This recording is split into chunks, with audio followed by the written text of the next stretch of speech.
جس کا عقیدہ بگڑا ہوا ہے، سن لو اچھی طرح سن لو، جس کا عقیدہ بگڑا ہوا ہے، جس کا منہج بگڑا ہوا ہے، یعنی جو نبی اور صحابہ کرام کے راستے پر نہیں ہے، الگ نظریے کا ہے، ایسے لوگوں کی اچھائیاں بیان کرنا غلط سمجھتے ہیں۔ عملی کوتاہی کس کے اندر ہو، عملی گناہ کا کام ہو، کوئی مسئلہ نہیں ہے۔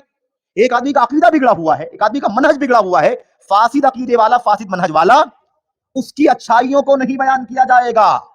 اس کی اچھائیوں کو بیان کرنے کا معنی کیا ہے؟ موازنہ کرنا، موازنہ، کمپیئر کرنا۔ یہاں پر کمپیئر نہیں ہے۔ جہاں عقیدے کا منہج کا بگاڑ آ جائے، وہاں اس کی اچھائیوں سے اس عقیدے منہج کے بگاڑ کو کمپیئر نہیں کیا جائے گا، موازنہ نہیں کیا جائے گا۔ یہ سلف کا طریقہ نہیں تھا، سلف کا طریقہ نہیں تھا۔ سلف کا طریقہ یہ تھا کہ آپ ان کے عقیدے کے بگاڑ کو، اس کے منہج کے بگاڑ کو بتا دیا کرتے تھے، اس کی 1000 اچھائیاں ہوتی تھی، اس کا تذکرہ نہیں کیا کرتے تھے۔ سر دس ایک مثال دے دوں ورنہ بات ناقص رہ جائے گی۔ حارث محاسبی کا نام سنا ہوگا۔ حارث محاسبی ایک بڑے بزرگ مانے جاتے ہیں، صوفیوں کی کتابوں کے اندر اور لوگوں کی کتابوں کے اندر کافی ان کا نام لیا جاتا ہے۔ حارث محاسبی اپنے وقت کے بہت بڑے عالم تھے، بہت بڑے امام تھے، بڑی کتابوں کے مصنف تھے، بہت بڑے رائٹر تھے، لیکن عقیدہ بگڑا ہوا، منہج بگڑا ہوا۔ امام احمد بن حنبل سے کسی نے پوچھا حارث محاسبی کی کتابوں کو پڑھنا چاہیے کہ نہیں پڑھنا چاہیے؟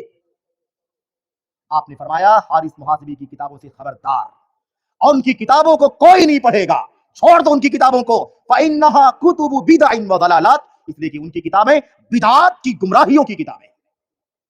یہ نہیں کہا امام ہیں، بڑے بزرگ ہیں، بڑی شخصیت ہے، بڑے متقی ہیں، بڑے پرہیزگار ہیں، بڑے اللہ والے ہیں، بڑے نمازی، تہجد گزار، فلاں فلاں فلاں فلاں، ایک چیز کا ذکر نہیں کیا، سب کو کنارے رکھ دیا، کہا ان کی بدعتیں، ان کے عقیدے کے اندر بگاڑ ہے، ان کی کتابوں کو کوئی نہیں پڑھے گا، اس کے اندر بدعت اور خرافات بھری ہوئی ہے۔ امام احمد بن حنبل نے ان کی اچھائیوں کا ذکر کیا، بھائی بتاؤ، ان کی بھلائیوں کا، ان کی اچھائیوں کا، خوبیوں کا ذکر کیا کیا؟ نہیں کیا نا۔ یہی سلف کا طریقہ ہے۔